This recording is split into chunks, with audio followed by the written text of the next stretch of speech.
are excited to have you join us for the Come Follow Me 2021 podcast presented by Gospel Doctrine Answers. This is a special 2-part release for Easter given to the Sisters of Liberty. Where are we in the Book of Mormon timeline? Part 2. Easter. I am he who liveth. I am he who is slain.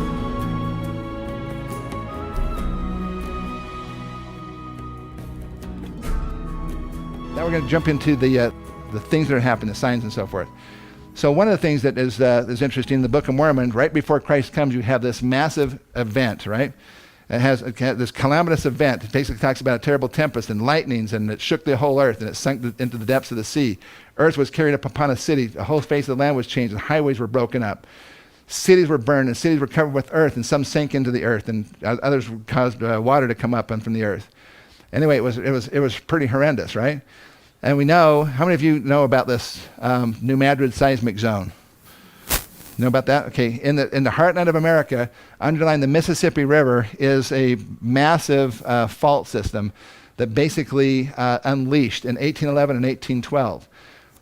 Unleashed with almost, in fact, here's a, let's see, where's my book about that? Right here.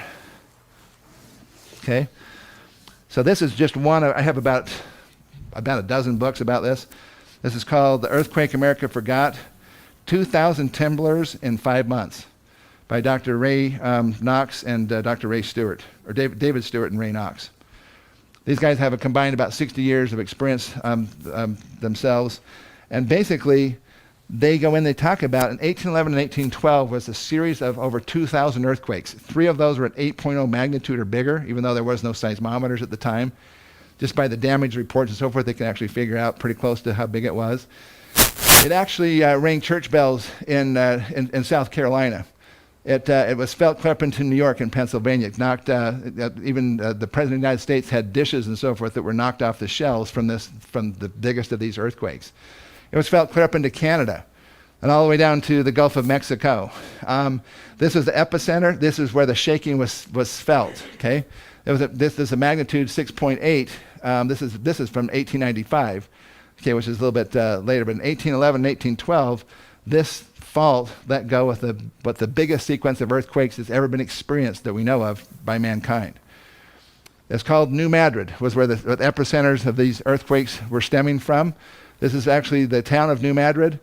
And it actually had amazing things that happened. For example, it caused the Mississippi River. The ground itself got heaved up and actually stopped the Mississippi River. Mississippi River hit the impediment basically, and then went backwards, and the Mississippi River went upstream. A 30-foot tall wall of water just went flooding upstream and just destroying everything in its path. Eventually, the Mississippi River found a way around it and cut its way through that area again. But basically, this is Reelfoot Lake. This is a lake that was formed in just a few hours by the Mississippi River after it got dammed up. Okay, this is also a picture of that. This is again more pictures of that. So you can see it's a big place. It caused interesting things like sand blows to happen. I actually have a presentation. It's in our DVD set. It's called the Book of Mormon Evidence Number 2. It's called The Destruction at the Time of Christ's Death. It's a 2-hour presentation on just this stuff. There's 28 observations made by the prophet Nephi in the Book of Mormon right before Christ came time frame. Okay? In the Book of Mormon, he gives 28 observations of what they saw and experienced when Christ was crucified, basically in the old world, right? I mean, it had all those things. Well, it turns out that out of those 28 things, if you could have like 20 out of 28 things actually verified, that would be really significant, wouldn't it? But what if I told you that we have actually 28 for 28? Every single thing that the prophet Nephi wrote in the Book of Mormon that they observed happening was in fact observed happening in this sequence of events, right down to the 3 days of darkness. Everything exactly as described by the Book of Mormon. And there's nobody who could have ever predicted that would be the case. Okay, these are sand blows. You'll notice these are barns, and that's a home right there. There's a little house right there. Okay, there's a gigantic sand blows. Literally, the shaking was so violent that the ground settled down on the aquifers The aquifers basically got super pressurized and caused holes to be shot up, and it blasted sand out. Sometimes it's 100 feet in the air. These are the entire region was actually covered in these sand blows. In fact, you can see it kind of flow down over through this area, and you can see these are farms basically out here, right? There's a whole this is a whole subdivision. Look at all the sand blows that happened all over this whole area here, and they had to bring in sod basically to have a lawn here. You can see that out in the distance. You can see these massive sand blows. You can see the radial lines here from a huge sand blow that basically just flooded out into this whole region over here. That's by satellite. You see the size of that place? This is, by the way, this is the Hopewell Man site. This is where there's a Hopewell site there, which is the Book of Mormon site, basically here on the Ohio River as it comes up this way. This is Cape Girardeau. This is the Hopewell Man site right here. So it comes the Ohio River down to here. The Mississippi River is coming down to here. This happened basically right in this area around Cape Girardeau. And you can actually see that the color of the land itself is a grayish color because it's so much massive amounts of sand being blown up out of the ground in this whole region. Okay, and just going through that. By the way, that's Reelfoot Lake right there. That's the lake that formed in just a few hours when the Mississippi River got dammed up. It was originally going down through this way. It got dammed up, stopped down here, and then it made its way around over this way.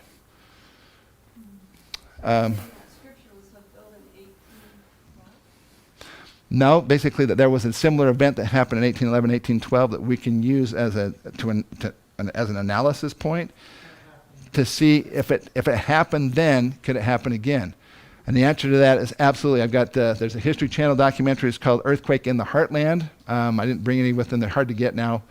They've been out for quite a while. But the bottom line is, if you get my DVD, it has all the right video clips from it. I'd love to play you some, but we just don't have time to play those. But basically, it's the largest sequence of earthquakes that ever happened in the lower 48 states that we know of. Even today, massive problems with it. This is the seismic zone. Basically, you can see it underlies the Mississippi River Valley. This is a lady by the name of Martisha Tuttle. She's a paleoseismologist with USGS. She has found direct evidence that there was a similar event as the one that happened in 1811 and 1812. Guess when? March. 300 AD plus or minus 200 years. If you minus 200 years, that's 100 AD. When did the events of the Book of Mormon happen? 34 AD. So we're within 60 years. Clearly, that's within the limit of the dating here. Okay, we've actually now we believe we've been able to actually identify the actual event that was being observed by the prophet Nephi as he stood and saw these things happening. Right, and then a year later, they were all gathered at the temple, getting ready to offer sacrifices and so forth, and then they're all talking about all the changes that had happened. Remember all that? Okay. So that was an interesting point. So if you want to learn more about that, the book, many of you already have the green book. It's called Exploring the Book of Mormon, America's Heartland. You know what I'm talking about there? Can you hold that up for me? That one right there. That's in the back of the book talking about this. Thank you. That's in the back of that. This is the page from that about the cause of the destruction, the time of Christ's death, and explaining all that. And basically, the New Matter historical event location, this is what some of that was. Okay. Now let's get into the time frame stuff. So we got the blood moons. Everybody knows what a blood moon is, right? When it says the moon's going to turn to blood, it's not going to turn it into hemoglobin. Okay? Not going to happen that way. What it is going to do is going to look bloody because of the redness. Anybody know where the redness comes from? Why does it look red? Is it from the sun? Okay? It's not volcanic. It's actually pretty simple, but it's actually kind of cool. If you were basically, here's the sun, here's the earth, gets in the way and casts a shadow over the moon. From the moon's perspective, if you're standing here on the moon looking back towards the earth, basically the earth has a sunset every night, right? And where's that sunset point? Right where the light and the darkness meet, right? So you're going to have a sunset, and does it just happen just over here on our western horizon? No, what's going on around the entire circumference of the globe simultaneously, right? So if you're on the moon and you're looking at the earth, what you're seeing is a ring of sunset going on all through that. And when everything is sunset, what colors the sunsets? They're red. They're red. So what light color is going to be reflected from the sunsets all around the earth onto the dark moon? It's red. It's simply a factor of our atmosphere being red from the sunset, and it's reflecting onto the moon surface. Okay? All right. So 4 blood moons, blood moon tetrads. How many of you already know about the blood moon stuff? Okay, most of you know about it. Okay, I'm not going to spend any time on it then. You already know that some of this stuff happened in 2014, 2015. Very significant when you have a blood moon in the spring and also again in the fall at the equinox and at the solstice. Okay, when those two things, when those happen, it's kind of rare, but when it happens in succession, 4 times in succession, usually big things happen. Like, for example, let's see if I have it in here. I don't think I have it in here. But basically, like Israel became a state. You had the 6-day war, was preceded by one of these things. So there's interesting things that can happen to Israel after a lunar tetrad, and usually within just a couple of years. 4 blood moons, that's that John Hagee, you mentioned about that, I think, Colette, didn't you? Yeah. There's Glenn talking about that as well. This is one that actually my friend Keith Merrill, who did Legacy in the Testaments, he actually was involved with this one, called just blood moons. And so for this in Revelation, I beheld, we had opened the 6th seal, and lo, there was a great earthquake. Interesting, an earthquake, and the sun became black as sackcloth of hair, and the moon became as blood. An axe, and I will show wonders in the heavens above, and signs in the earth beneath, blood and fire and vapor of smoke, and the sun shall be turned into darkness, and the moon into blood, before the great and notable day of the Lord shall come. These are some of the things that actually happened in 1492, 1948, 1967. Okay, Spanish Inquisition was in 1492. The War of Independence was in 1948, and the 6-day War was in 1967. So what will occur in the 2013 to 2015 time period? Well, we don't really know. Actually, we kind of do because we've gone past that, right? Mm-hmm. Okay. But it was a sign of something going to happen, right? Something big.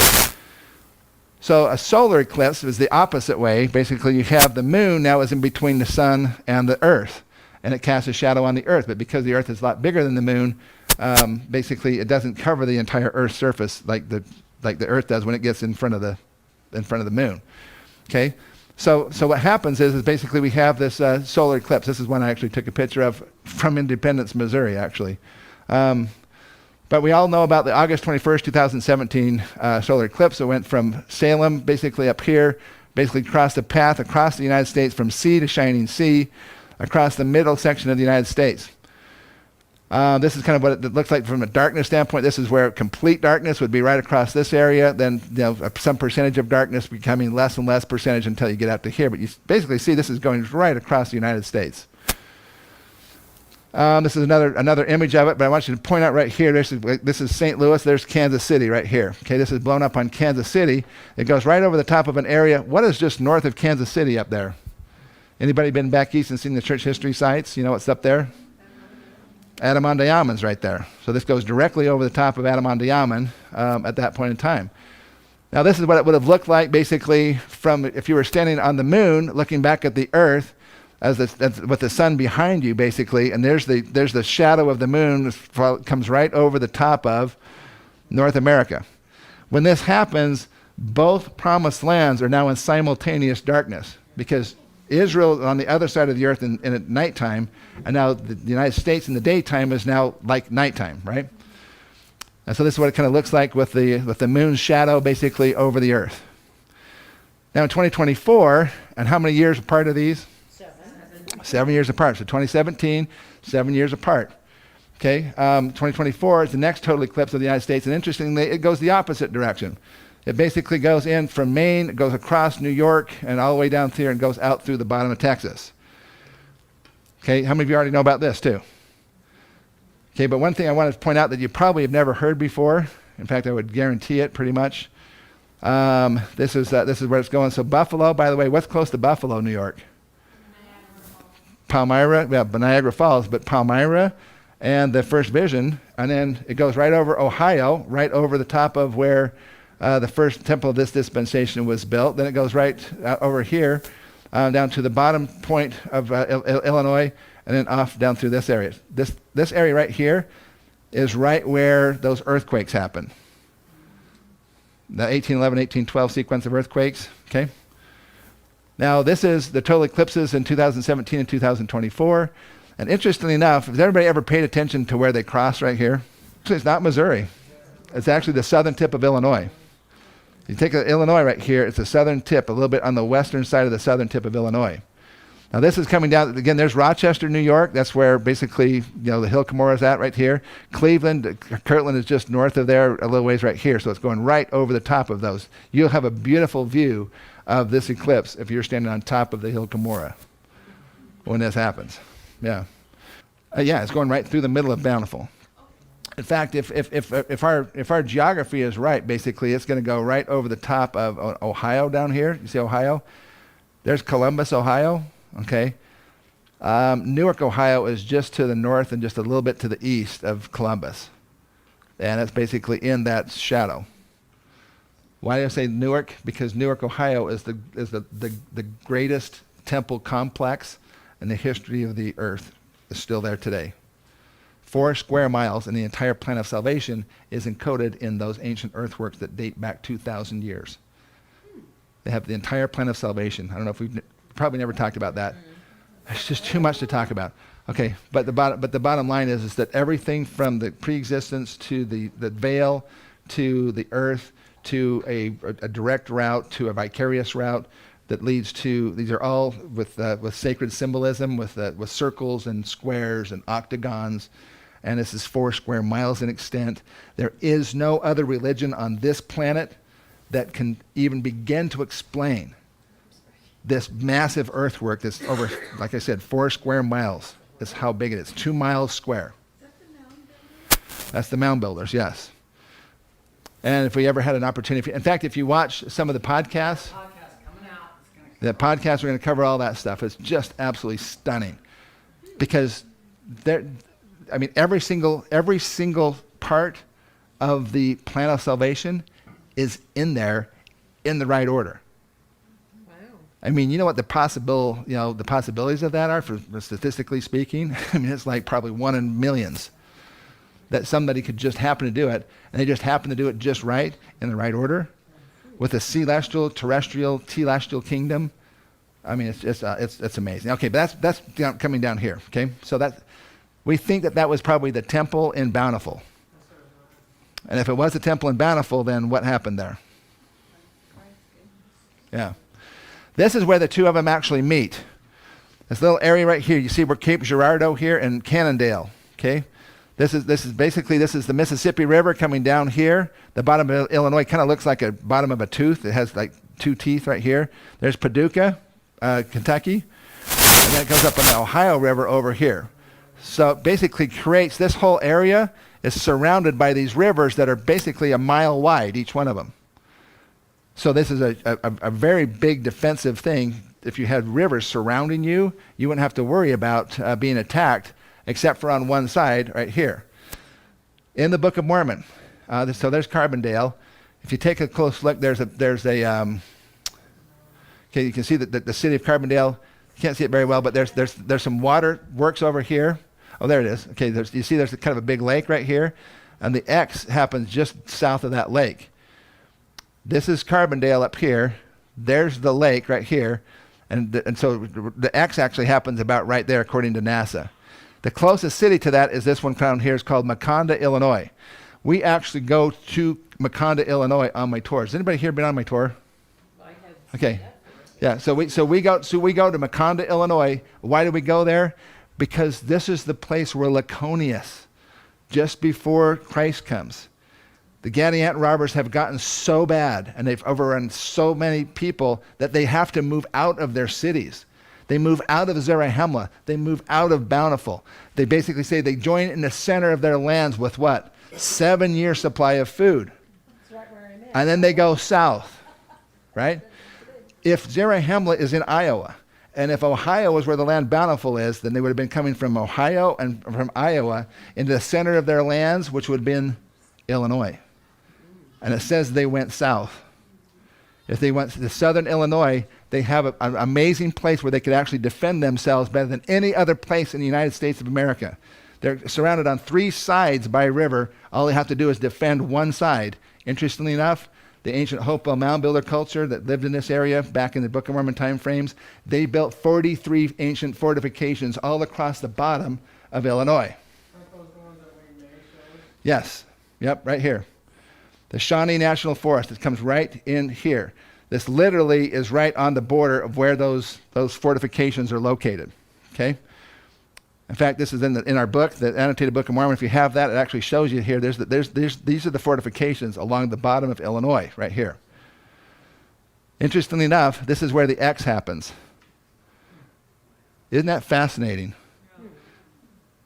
Now we're going to get into the timing of this whole thing. So this is what it kind of looks like. These are the bluffs. There's a bluff that goes all the way along the whole bottom of that, and that's where they built their fortifications, on the top of these bluffs. So this is Pounds Hollow area here. Isn't that beautiful? I mean, that's pretty awesome stuff. These are some of the rock walls that still exist there, that still are there. Okay. Now, interestingly enough, before I jump out of this, though, real quick, this is the place then, if our geography is correct in the Book of Mormon, this is the place where Laconius gathers all of the righteous Nephites out of their lands to bring them all together, because the Gadianton robbers have so thoroughly overrun their lands that they can no longer live in their cities. They have to get out, and they have to have 7 years supply of food. Why? Because they have to basically outlive the Gadianton robbers. Because the Gadianton robbers, they don't produce anything, just like the mob, right? They don't produce anything. They basically just take, right? Well, eventually you run out of other people's stuff, you know? And so that's what happened to the Gadianton robbers. They couldn't steal from the Nephites anymore because they were in these protected areas. And so they finally just had to leave. They were starving to death because they'd eaten all the game around there. Isn't it interesting that the place where the second crossing solar eclipse happens actually pinpoints the place on the map where the Nephites gathered their people for their final stand? For 7 years of plenty they had, and now they were about to plunge into the 7 years of famine. If that is a type and shadow, then maybe the second eclipse will be the sign of the end of the 7 years of plenty. And if you don't have yourself prepared by that point in time, it's too late. The people are gathering, and you cannot continue to get food at that point in time. You'll be dying. I think we've had 7 years of plenty. From the first eclipse until now, we're doing all pretty good, right? This next eclipse is 4 years from now. Do we still have 4 more years to prepare? And my feeling is yes, we do. Now,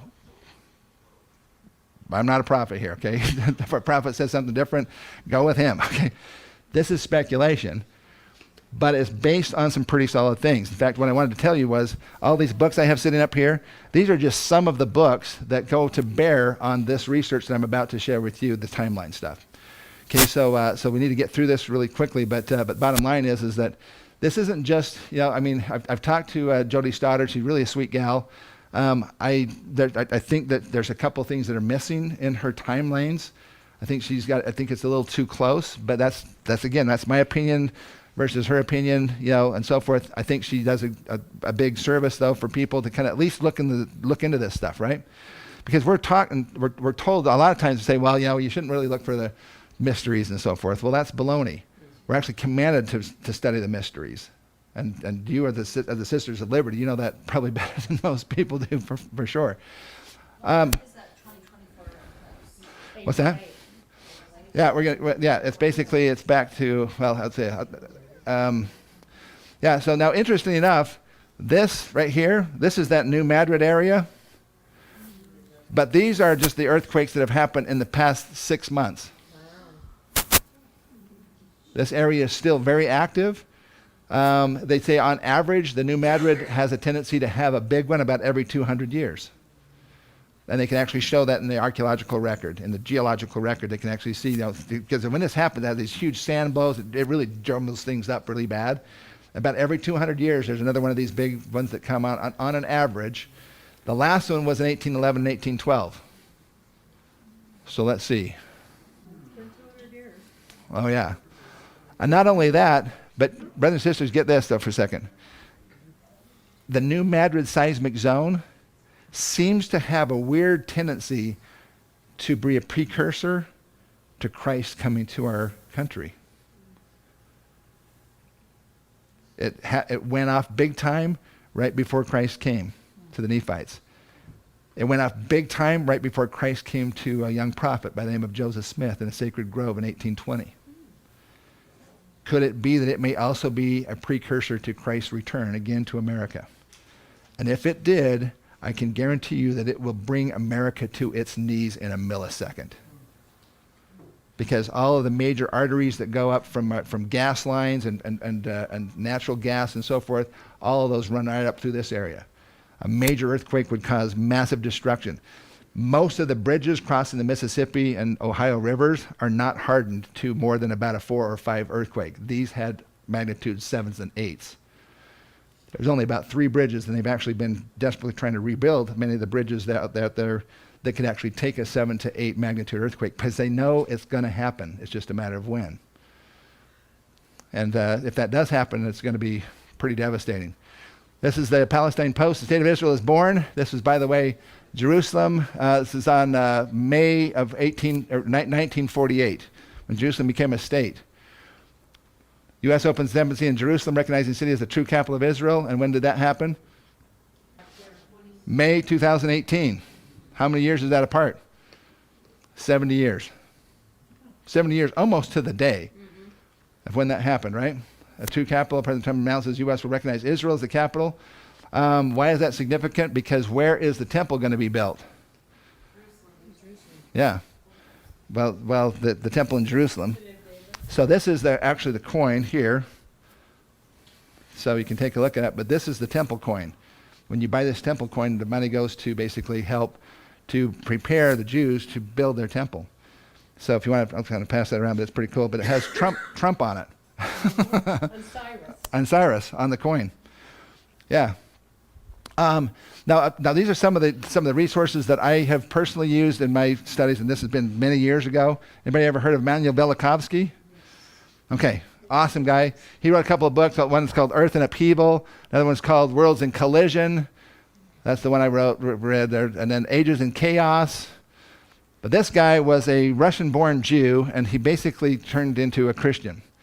And he was fighting off guys like Carl Sagan, who was the great atheist, okay? And he made all kinds of predictions based on what he was seeing in nature and things that were going on around the world that actually helps to explain a lot of things that happened, like around the time of the Exodus and so forth. Anyway, so he made all kinds of predictions about what science would find in different fields, and virtually all of the things that he was saying they would find have been actually verified. In fact, that's all in this book called Velikovsky Reconsidered. He was attacked mercilessly by the scientific establishment and Carl Sagan, basically tried to get him from being published and everything else. But these books have some awesome stuff in them. This guy's Anthony Larson. He took Velikovsky's books, and he's an LDS guy in California, and he wrote a couple of books called And the Moon Shall Turn to Blood by Anthony Larson, and The Earth Shall Rule To and Fro, Volume 2, and Volume 3 is And There Shall Be a New Heaven and a New Earth. And by using Velikovsky's information and his ideas, he came up with some other ideas and so on. This has been years and years since I read these books, but they're pretty eye-opening about that, okay? And then, how many of you have heard of Ezra's Eagle? Okay, how many of you have not heard of Ezra's Eagle? Okay, just a couple of that, basically. There's a prophecy by Ezra. Ezra was a prophet, basically, that was originally in the Bible. They took him out because they couldn't verify some of the stuff. They didn't have enough verification, I guess, for the Catholic Church. They took him out. But it has some really interesting stuff in it. And Ezra's Eagle's prophecy talks about this eagle. It has 3 heads and 2 wings. The wings basically have these feathers, and they go through and talks about the length of each one of these feathers. And just to make it really short, basically, amazingly enough, they talk about this wing being involved with the last days government, the government of the promised land of the last days, and that these would be the leaders of that government. And so, for example, we have a really super long wing that actually goes out to Franklin Delano Roosevelt. How many terms did he serve? 3, almost 4. I think it was 4, wasn't it? Yeah. So he served the longest time, so his feather's the longest one. Interesting, this is a couple of checks and balances. Number 5 here, that was John F. Kennedy. Of course, he was assassinated, right? And then number 7 here is Richard Nixon, and he actually resigned. or getting impeached. He was about to be it, so he resigned before he could impeach him. So anyway, and then all the other ones are pretty much the same, pretty similar right here, all the way up to President Barack Obama. Okay. But on the other side of the eagle, then, are several short feathers, 4 short feathers, and 2 of them, they're not even connected. If the prophecies are holding, basically, then the short feather here, number 1, would be President Donald Trump. But his feather is a short feather, which means that his presidency would be cut short somehow. I think that's what the speculation is basically about that. That his would be, now, obviously he served out pretty much almost his full first term. Maybe it's a second term, or maybe he gets killed, because the other people didn't lose necessarily; they just lost the election, right? But their feathers are normal size. This is when their presidency is somehow cut short. Okay, at least that's as I understand it. Okay, so what's that? This one here? Yeah. Okay, it's actually in the book and so forth. You can actually get this online right here. Okay. But basically, so that then Mike Pence would then take over for President Trump. Interestingly enough, each feather gets progressively shorter and shorter. Not a lot shorter, but enough that you can actually tell that they're a little bit shorter. And amazingly enough, in the Book of Mormon, as if you take the time frame right before Christ comes, if you take a look at their political leaders, and you go back about 6 leaders, okay, each one of them has their presidency cut short, assassinated. Their brother kills them, and so forth. And each one is just progressively just a little bit shorter, a little bit shorter, a little bit shorter, right up until Christ comes. Okay. So we're probably looking at severe instability when you basically realize that the leader of a nation, we've never had really a leader get shot until, except for John Kennedy, for a long, long time. Most of us have not been alive long enough to have had that happen. Bottom line, it appears as if it's possible that President Trump would be basically killed. It has to do with the 3 heads in the middle. Basically, the 3 heads in the middle are the actual governing structure, and basically that's one of the things about President Trump. If you take a look at the main thing here, all of these are full on the wing here. This is kind of an injured wing, because from Trump on out this way, they're not really believing in these heads. In other words, they're not part of the deal. They're outsiders, which makes this wing not as strong as the other side with all the people who were insiders. Or at least some of them were, okay? Again, we don't have time to get into details. I'm just saying that my personal feeling is, brothers and sisters, if you have an opportunity to pray, which you do morning, noon, and night, you need to be praying for our country. And I personally pray for Donald Trump. I personally also pray for Glenn Beck, because I know that he has life threats on him almost continuously. He's got a pretty good entourage of people around him that keeps him safe. But there's a lot of people who hate these people. And so anybody know where this is? This is Bosnia. You ever seen Bosnia before? This is Bosnia before the Bosnian War. Okay, this is a little bit what it looked like afterwards. This is what happens when you go against superpowers and basically, and nobody really focuses on what's going on here. The reason why I bring this up is because another thing that I'm going to bring into the last part of our discussion here, which is the actual signs that are going into all this stuff, right? I want you to know that it's more than just the scriptures, although the scriptures have to take precedence. Basically, it has to be scriptural. It doesn't work, right? Okay, but there's a lot of other things that play into this whole thing. So things like, for example, there's a guy who lived through this Kosovo experience, and he wrote all about it in French, actually. But he has some amazing insights into the things that we can do to prepare our families for the things that are coming. One of the things that I feel so strongly that we need to prepare for is to be able to handle what's coming up emotionally.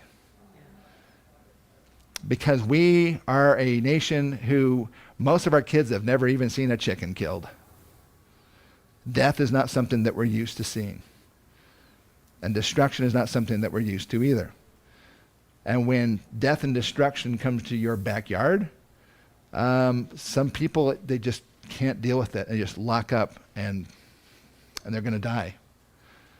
So my hope is to not to scare the bejeebers out of you, but to help you mentally kind of start to begin to prepare for being able to deal with the things that may be coming down the pike. Because the things that have been told are not very pleasant, as you know. Okay. But we don't have to fear if we're prepared. So how do you prepare for everything? I mean, what are the things we need to prepare for? A nuclear attack, a biological attack, an invasion, an EMP, And I finally realized there's no way. There's no way you can prepare for every possible scenario. And besides that, I kind of have to say, why would you want to? I mean, death is not the worst thing. Okay. Okay. In fact, if you want to get an idea of maybe almost worse than death, but basically, look at this. This are some of the people from Bosnia when they finally liberated the city. And there's a whole bunch of pictures on the internet that shows these townspeople when they finally were able to come out of their homes after about 4 years of being under siege.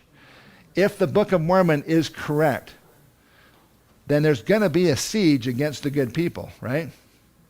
The Nephites had to go in the center of their lands with 7-year supply of food because who was going to siege upon them? The Gadianton robbers. If the Gadianton robbers have taken over our government, if they've taken over our country, and we're having to basically band together to survive, then how many years of food do you think you ought to have? A 48-hour kit? Scripturally speaking, there's only been one time frame of food to have, and that's 7 years. It was 7 years for the Israelites in Egypt. Basically when Pharaoh and all that stuff. There was 7 years for the Nephites. That's the only 2 times when food storage has actually saved the overall population. It wasn't a 2-year supply, folks. Sorry, but it wasn't. Okay? Not saying that everybody has to go run out and get a 7-year supply, but it might not be a bad idea. It is scriptural. Okay, so, all right, so you don't want to look like this guy. He apparently didn't have a full 7-year supply of food. This one is one that I also gained a lot of insights from that we're going to talk about here in just another second here. It's called After Armageddon. Anybody seen this or heard of it? No. Okay, a couple of you have heard of it.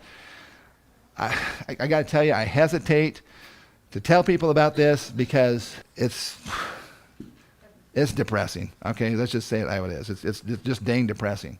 Basically, it's a family. It's a story of a family living in L.A. And at the beginning of the show, it's a documentary, kind of a docudrama. It's got some documentary aspects, and then it kind of goes to some experts, and they talk about stuff, and then it shows them kind of playing it out. But basically, it has this Chinese guy. He's getting on a plane. He's coughing his brains out. He gets on this plane, and he lands in L.A. And all of a sudden, L.A. is in the middle of a pandemic that's killing people. I mean, way worse than this COVID stuff is. COVID is not even as bad as the flu, really. In fact, did you see the CDC numbers a couple days ago? Was it 94% of everybody who has died had pre-existing conditions? Yeah. Only 6% of the people who have died as a direct result of the COVID-19. But yet we're all going to be muzzled and masked and shut down our businesses and shut down our entire economy and destroy everything that many people have spent their entire lifetimes doing over something that's not even half as bad as the cold. And yet we have even knuckleheads in our state here, shutting things down and so forth. At least we have some, a governor saying, well, I'll let the lower people decide. But the lower people are basically deciding against what a lot of, I don't know, it's crazy. It's because of the false information coming from our news. But bottom line, this is an awesome show to help you mentally engage with the things that they've had to deal with. It's called After Armageddon. So so this family, he basically, just in a nutshell, he's a nurse. This is his son and his wife. Basically, they live in the suburb of L.A. And then, and because of the pandemic happening, he's called by some of his colleagues and says, "Don't come into the hospital, dude. If you do, it's a death sentence. Do not come into the hospital." And people start dying all over, and they can't keep up to it and so forth. Then pretty soon most of his neighbors are heading out of town to go to Idaho and Utah and other places, and so they're kind of stuck there as well. I might have to still go back into work. He's thinking that he's going to have to go into work, right? And then it doesn't get too far along before basically the highways are shut down because the gas stations and so forth are being shut down. There's no food. He goes out to go find some food for them one night. He comes back. He says, "Oh my gosh, they've broken into the store. There's nothing left. It's empty." And he's like, "Well, we do have some pop ramen and some other stuff here, So they're like eating that, and then pretty soon their water goes off. Said, "Oh, well now what?" They're already having to bury their poop in the backyard because there's no water basically happening. And then they're still hunkering down thinking, okay, this is going to be better. And of course on the radio, they're saying they're getting updates every day. Saying, yeah, this part and this part, we're trying to get power back on or whatever. And then all of a sudden the power goes out to them. And they spend their first couple of nights with no power. And the stuff in their fridge is now starting to stink. And they're like, well, what are we going to do? And then pretty soon there's roving gangs going through their neighborhood. And the dad actually says, oh my gosh, grab a bunch of your stuff and throw it out on the front lawn. He's going, what? We're not going to throw our stuff on the front lawn. He said, do it right now. You get the stuff out and throw it on the front lawn. Because there's roving gangs. He said, we got to make our house look like it's already been looted, or they're going to come into our house and find us in here. So just things like that you don't even think about. It's just really kind of cool to actually think, wow, that was pretty smart. But anyway, then they end up finding a way to get out of town. They get out. They said, okay, if we can just find a small little farm town, we're all healthy. We can work. We can just help them out, whatever. And they finally get out to this point, and they come around a bend, and there's a roadblock, and the townspeople basically out there with their guns are saying, where are you going? Well, we need some food. My wife and my son are starving here. Can you just help us out with something? He said, you know what? You just better turn around and head back to where you came from, because you're not welcome here. So he's like, okay, so now what?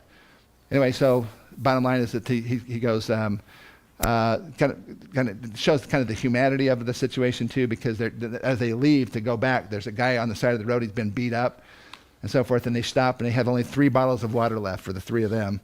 And he basically says, you know what? I'm a nurse. If I had some stuff, I could probably help you, but I've got nothing. All I can offer you is water.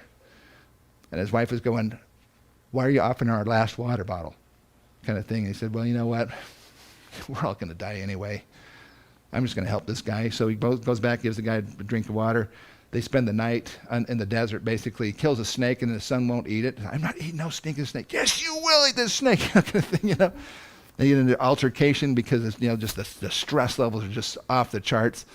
And then long story short is basically the next morning they get up and some other cars come, another truck comes down and they stop and they hide behind a berm because they see people in the back with guns, and they get out and they punch a hole in the car that they had just a little bit of gas left in it. They punch a hole in the gas tank and empty all the gas out, because gas is now king, because nobody's making gas. So if you have gas, that's huge, right? So they empty their tank out. So now they're really stuck. And they're walking along, they're just thinking, you know what, we're just going to die. And all of a sudden this truck comes flying up past them and stops. And it's the guy he gave the water to the day before. He says, I live in that town. I went out to go do something, and I got jumped and beat up. He says, I'm heading back into that town because you saved my life. He said, you jump in this truck with me and I'll get you back into town. And so they did. They went in, they let him in, and now they're living in this little farming community. It's really just awesome. So it's called After Armageddon. This is what it showed, like on the freeway, basically. When they were trying to get out of town, they couldn't get off in the freeways. They found an aqueduct, basically, and they followed an aqueduct up out of L.A. area. Pretty cool. Dreams and Visions, The Last Days, Roger Young. It's another one, Visions of Glory. Some of you may have heard of him, right? Okay. Tom is a personal friend of mine and has some awesome stuff. He actually talks about the New Madrid earthquake that he saw. Oh, yeah? Okay, so I'm telling you, the New Madrid is going to be a part of this. Is going to play a part of what we're going to see in the future. Okay. I don't know if you've seen this or not. Have you ever heard of this? It's called drone weaponry. Anybody heard of that? Drones? I mentioned those other things before about nuclear and biological and all this kind of stuff. But I really think that this is probably the most likely scenario, that we might see as we plunge deeper and deeper into anarchy and chaos in our nation. I think if the Democrats win the election, we're going to be plunged into chaos. If Donald Trump wins the election, we're going to be plunged into chaos. Because on one hand, they're not going to accept that Donald Trump would win. If he did win, they're not going to accept that, and they're going to continue with the riots. If Joe Biden wins, then the rioters will basically have carte blanche to do whatever they want to, because they know that they're not going to be attacked for it. So either way, I think it's going to get worse. Okay? I think, though, that citizens of the United States are, in fact, rising up. If you saw that what happened in Portland the other day, 600 cars and trucks, basically, with flags and everything went down through the middle of Portland. And then, of course, they responded with killing one of the supporters of that organization. That's like civil war. It is getting to be like a civil war. In the Book of Mormon, if we think that we're going to avoid a civil war, then we don't know the Book of Mormon. Because that's all about, especially that end part. If we're not willing to stand for our freedoms, then they will be taken away. Yeah. And Moroni, basically, the time for being, not engaged and so forth, is quickly coming to an end. You're going to have to make a choice, which side you're going to be on. If you're going to be on one of the sides, those sides are going to need to have help. I mean, they are divided our country to the point where we're divided in every kind of which way, from male versus female to gay versus straight to black versus white to, all these different possible ways. Yeah. I probably should play this one because this one it's kind of intense, but it's a pretty interesting deal. It's a video. You can actually. Hopefully the audio's on. Precision strikes last year. We're super proud of it. It allows you to separate the bad guys from the good. It's a big deal. But we have something much bigger.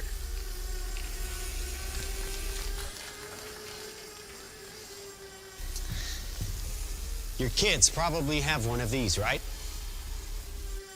Not quite. Hell of a pilot? No. That skill is all AI. It's flying itself. Its processor can react 100 times faster than a human. The stochastic motion is an anti-sniper feature.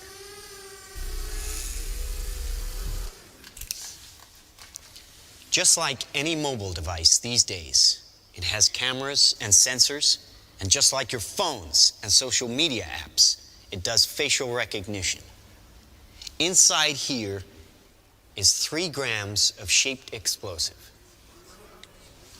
This is how it works.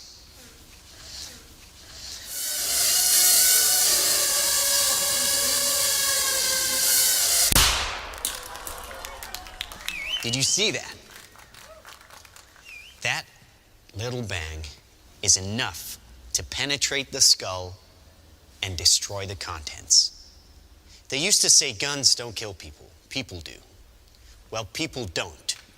They get emotional, disobey orders, aim high. Let's watch the weapons make the decisions. Now, trust me, these were all bad guys. Now that is an airstrike of surgical precision. It's one of a range of products. Trained as a team, they can penetrate buildings, cars, trains, evade people, bullets, pretty much any countermeasure. They cannot be stopped. Now, I said this was big. Why? Because we are thinking big. Watch. $25 million order now buys this. Enough to kill half a city, the bad half. Nuclear is obsolete. Take out your entire enemy, virtually risk-free. Just characterize him, release the swarm, and rest easy. These are available today. We have a distribution network taking orders from military, law enforcement, and specialist clients. The nation is still recovering from yesterday's incident, which officials are describing as some kind of automated attack, which killed 11 U.S. senators at the Capitol building. They flew in from everywhere but attacked just one side of the aisle. It was chaos. People were screaming. You can see high windows, very small, precisely punctured to gain entry to the building. What did you do for the victim? I just did what I could for him. Things weren't even interested in me. They're just buzzing. Government sources admit the intelligence community has no idea who perpetrated the attack, nor whether it was a state, group, or even a single individual. So if we can't defend ourselves, then we strike back. We are investing very heavily in classified defense projects. We make it our deterrent like our nuclear deterrent. We stockpile in the millions, the billions. At key facilities, the White House, the New York Stock Exchange, Wall Street. Safe in their homes. Well, we wish we had boots on the ground in every community in this country, but we don't. So our instructions Ollie? and our suggestions are to stay in touch with Ollie, hi. Hi, Ollie, honey. How's Edinburgh today? How are all your studies going, huh? Good. Great. Oh, great. Hey, aren't we doing a video call today? I'm kind of with people, so. Oh, well, come on, Oliver, put her on. Oh no, it's not like that. No, well, listen, I see some photos here with somebody, and I can see lots of likes, and what's that all about? Oh, wait a minute here, and on your Mom, she's on the spy stuff in the military. What is this video right here? Oh, no, I'm not going to click on that. It's just this human rights thing about oppression or whatever. Honey, you're not going into politics, are you? I mean, no protest. It's safe here, just like you said it would be. Heavy traffic approaching the A720 this morning due to police. Police are not saying this morning what prompted the alert. Claim relaxing firearm legislation would be useless against the so-called slaughter bots. Is to stay away from crowds. When indoors, keep windows covered with shutters. Protect your family. Stay inside.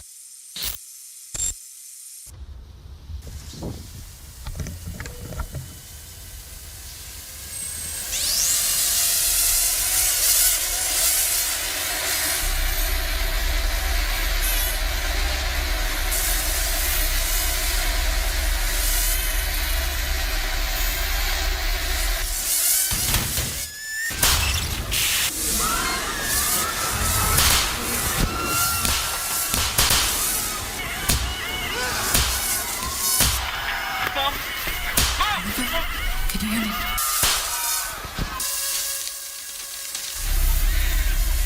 Oliver, can you hear me? Listen to me. I can hear it, Mom.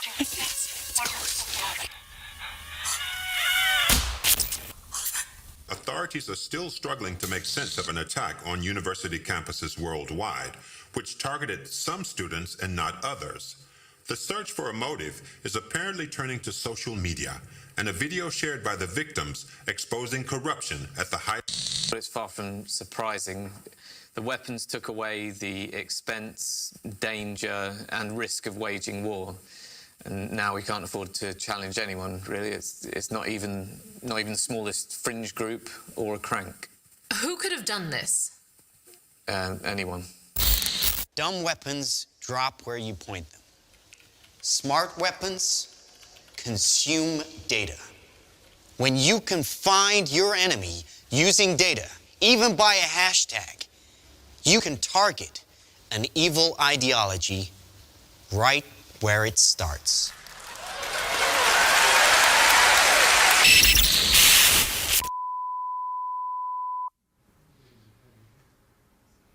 Yikes. It was the results of integrating and miniaturizing technologies that we already have. I'm Stuart Russell, a professor of computer science at Berkeley. I've worked in AI for more than 35 years. Its potential to benefit humanity is enormous, even in defense. But allowing machines to choose to kill humans will be devastating to our security and freedom. Thousands of my fellow researchers agree. We have an opportunity to prevent the future you just saw, but the window to act is closing fast. Whoa. That's a little bit hard to stomach, isn't it? Holy smokes. Okay, so basically the point here is that there are technologies that we don't even realize that are out there. They're not talking about it, but they're definitely there. As far as some of these kind of things, the point basically is that so now that everybody is like, oh my gosh, this is the little picture there. Let's just talk about a few of the other signs that we have seen recently, and then we're going to be done. Okay, so did you feel the earthquakes this morning? It was the announcement there in Salt Lake, with a 5.7 magnitude rock Salt Lake City, right?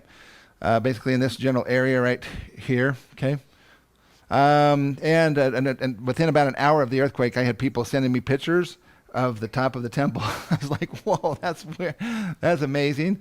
Where's the horn? And it turned out that the horn was actually sitting down here in the little crotch of that thing there. But so that led me to instantly I was thinking, okay, so what kind of a sign could this be? Is this a sign of some sort? Because that's just really bizarre, right? So, well, first off, we understand. So I called Amberly, and I called up the Pickerings and some other people who are kind of symbology experts. I said, okay, so what do you think? I said, well, what do you think? I said, well, I think it's a pretty big deal, okay? And Amberly Nelson said, I think it's one of the biggest, probably, she didn't say the biggest, she said, I think it's one of the scariest signs I've ever seen in my life so far. And I said, okay. She said, well, what do you think? I said, well, basically, why is there a Moroni on the top of the temple in the first place? It's because Joseph Smith saw in vision the first two temples of this dispensation, the Kirtland and Nauvoo temple, and both of them had a Moroni flying through the midst of heaven, blowing a horn, indicating what? That the gospel is going to go out to every nation, kindred, tongue, and people. So the Book of Mormon was going to go out, right? So that was the sign, basically, that they were doing here. And of course, you can see it here on the Kirtland Temple, and then also this is on our book here. This is the actual one that they used there, Nauvoo Metal Angel. Okay, and it's also on the top of the Nauvoo. Was on the top of the Nauvoo Temple originally. Now they have the standard one, like the one you see there. This is the one there. Okay. And interestingly enough, so I was thinking about that and was going, of all the temples, I mean, the Ochre Mountain Temple was a lot closer to the epicenter of the earthquake than the Salt Lake Temple was, and the South Jordan Temple is not that much further away. The Draper Temple is right there too, but the only temple that sustained any damage was the Salt Lake Temple, and the only real damage that it was sustained was Moroni dropped the horn. I mean, there's something really about that. I realized, this is powerful because this is not just any temple, right? This is the iconic structure of the church. This is the place where the Holy of Holies is located. This is where the brethren meet every week, right? So this is a big, big deal. And so I thought, then I talked to Amberly. She says, well, the thing about the horn is important too. I said, well, okay, tell me more. She says, well, you have the Feast of Trumpets. What is the Feast of Trumpets? It's in the fall of the year. After they have their harvest, after they have their crops have grown, and they harvest all of their stuff, and they bring in the final harvest. Then they have a big feast, and at the end of the feast, they basically have, everybody gets up and they basically blow their shofars. They do a big shofar blow. Now that's interesting. They do several staccato notes on the shofar. They go do do do do do kind of thing, and then they take as big a deeper breath as they can. And it's as loud and as long as they can possibly hold it until they just and they're spent, right? But when that horn stops, that's the beginning, basically. They got 10 days till Yom Kippur, which is the judgment. So you have 10 days to get yourself right before God, or else the judgment's going to happen, okay? So this is from Joel 1. Says, I love this. It says, sanctify ye a fast, call a solemn assembly, gather the elders of all the inhabitants of the land into the house of the Lord your God, and cry unto the Lord. Alas, for the day of the Lord is at hand, and destruction from the Almighty shall it come. Interestingly, in the Book of Mormon, or it actually tells us in our scriptures that it says, upon my house shall it begin, and from my house shall it go forth, right? What is it that they're talking about? They're talking about a cleansing. A cleansing that's going to happen, right? Then this is, blow the trumpet in Zion, sanctify a fast, a solemn assembly, gather the people, and so forth. Let the priests, ministers weep. Okay, anyway, so enough about that. Verily I say unto you, darkness covereth the earth, gross darkness the minds of the people, and all flesh has become corrupt before my face.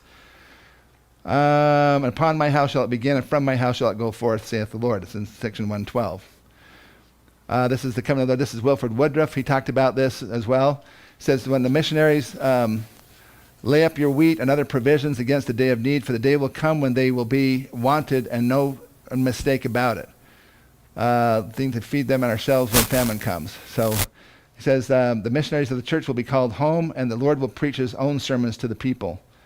Our elders from far and near will be called home. Come home, I will now preach my own sermons as a preface to the sermon that will be preached with fire and sword, tempest, earthquake, and rain, thunder, and lightnings, and fearful destruction. So as I started getting this information and so forth from Amberly and others, I realized that could it be that this was actually a sign that if the trumpet was the sign that the gospel was going out to all the nations of the earth, then could it be that the dropping of the trumpet would be the cessation of that? And so that happened, the earthquake happened on a Wednesday. Wednesday afternoon I wrote an article, had Ryan, my personal assistant, help. He put it up on Thursday morning.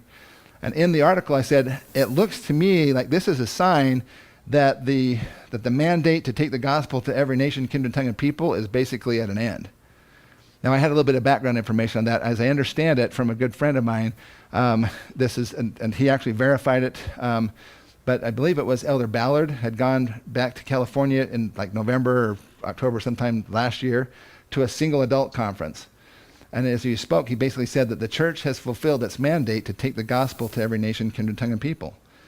I was thinking, well, how could that possibly be? I mean, we're not in India really. We're not really in China. I mean, we've got lots of places we still need to get to. And so I said, well, you got to ask him. So he actually went. He has a monthly meeting with them. And so he basically came back the next time he had a meeting. He said, I did verify it. Yes, he did say that. And yes, that's what he meant. The church has fulfilled its mandate. And basically, I guess when he questioned him, he kind of, the indication was that he said whose church is it anyway? If the Lord says that you've accomplished it, then you've accomplished it. Now, I don't know what all that means from that, but I know that, and we're going to get into this a little bit more here too. There's a lot. What time is it anyway? About 1? 10 to 1. Okay, sheesh, this is going long. Okay, but basically, so we're going to be, there's going to be a time when we're going to have a big infusion of other missionaries. And that comes into this timeline in just a second here. So who's going to be this other infusion? We're going to have 144,000 missionaries. Right? We're going to get into that in just 1 second. But bottom line is I've often thought, is the church failing in its responsibility to take the gospel to the world? Because, I mean, the numbers are going down and so forth. Our growth is slowing and slowing and slowing. And I finally came to the conclusion that actually that's not the case. The world is rejecting God. Mm-hmm. It's not the church's problem, it's the world's problem. Mm-hmm. And if that's the case, then basically God's going to call his missionaries home, and when he does, then he said basically that's what these are talking about here, missionaries called home. When the missionaries are called home, then he says, I will preach my sermons to the world through all kinds of problems, right? And let's see. This is Journal of Gifts courses. Don't have time to go into that. Basically trying to make this faster. I will give you a new commission. You should go to the scattered remnants of the house of Israel, gather them from the 4 quarters of the earth and bring them again into their own lands. The 4 quarters of the earth is interesting. Sometimes it talks about the 4 corners of the earth, which is symbolically talking about the earth. It's represented by a square or a rectangle. But when it talks about the 4 quarters of the earth, what is that talking about? Oh, this is okay. So those of you who are at the last one with the universal model stuff, the universal model is really the only way that you can explain some of this 4 quarters of the earth thing. But we'll just get there in just 1 second. Okay, so now we've had 728 earthquakes along the Wasatch Front in the 2 weeks since the Magna earthquake. This is COVID-19, Australian wildfires, locusts, pandemic, all this kind of stuff. I don't know that these are the actual ones that are being talked about, but they're certainly happening, right? In 3 short months, just like he did with the plagues of Egypt, God has taken everything we worship. God said, you want to worship athletes? I'll shut down the stadiums. You want to worship musicians? Shut down the civic centers. You want to worship actors? I'll shut down the theaters. You want to worship money? Shut down the economy and collapse the stock market. If my people who are called by my name will humble themselves and pray and seek my face. And of course, you know where that comes from. Maybe we don't need a vaccine. Maybe we need to take this time of isolation from the distraction of the world and have a personal revival where we focus on the only thing in the world that really matters. And that's Christ. Pretty awesome. My daughter Shauna, when we had the morning session, will include Worldwide Solemn Assembly with the Hosanna Shout. How many of you participated in that? Isn't it interesting? Have any of you ever been involved with the Hosanna Shout that wasn't part of a temple dedication? Where did the original Hosanna Shout come from? From Palm Sunday, right? They get a Hosanna Shout because Christ, they were welcoming Christ into Jerusalem, right?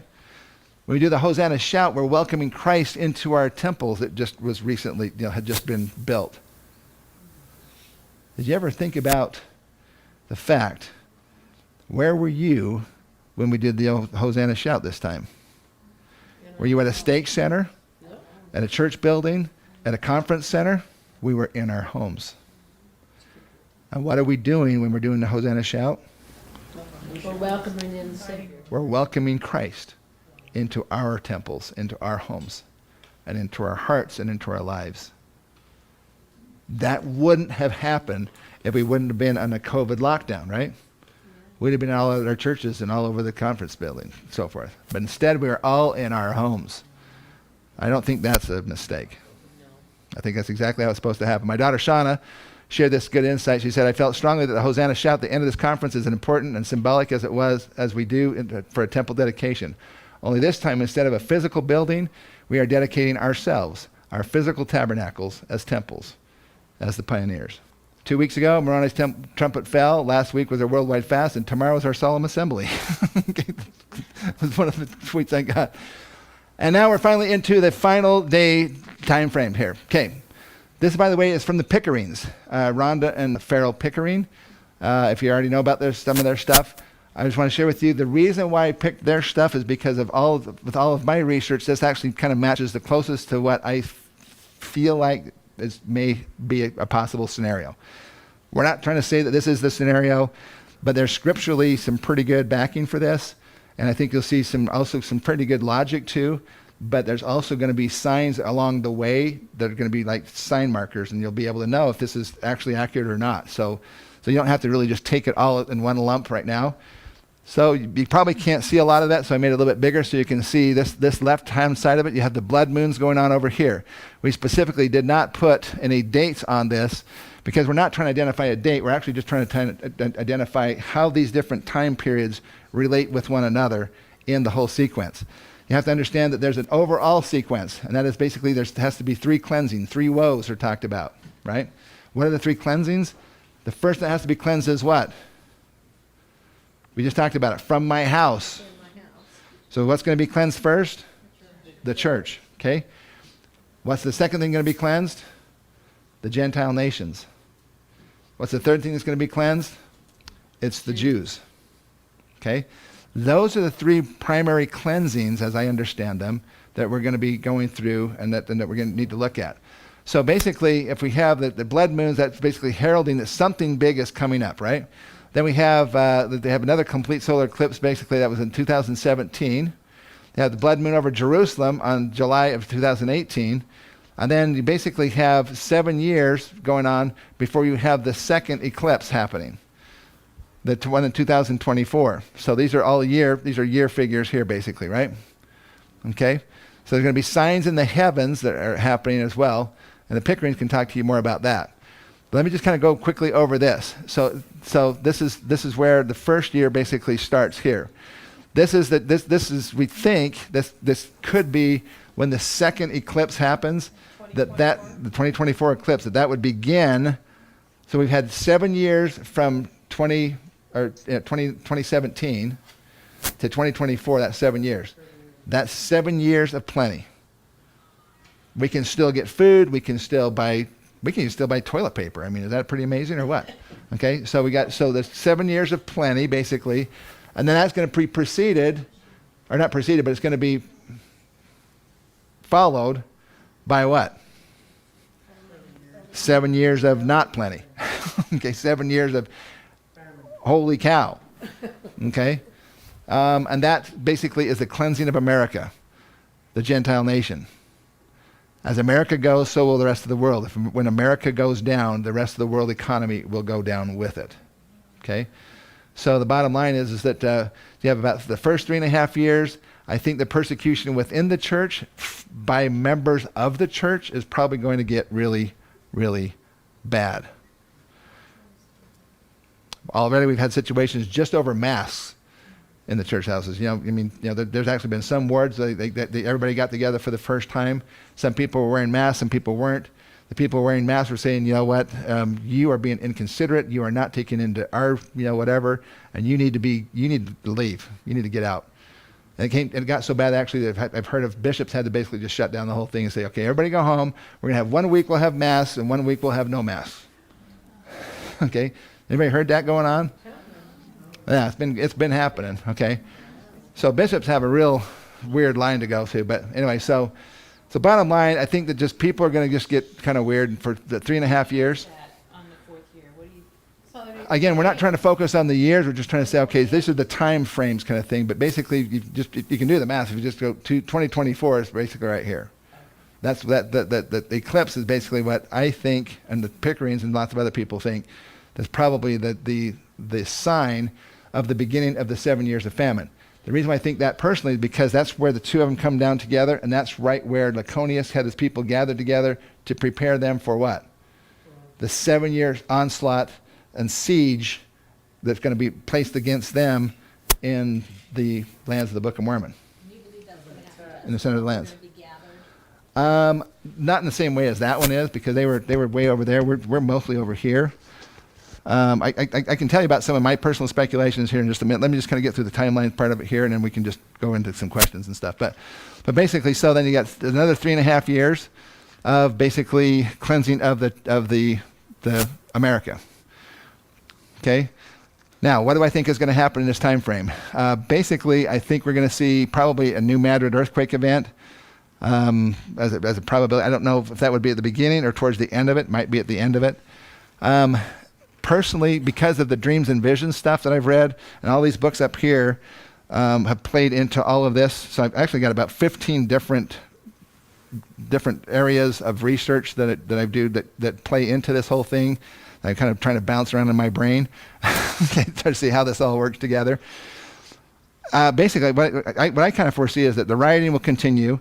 I think there will be an effort to try to shut it down by more and more of the patriots of our nation. I think it's going to get more and more polarized to where you have basically, certain cities will be more, pretty much taken over by more conservatives, and some others will be more progressive, basically.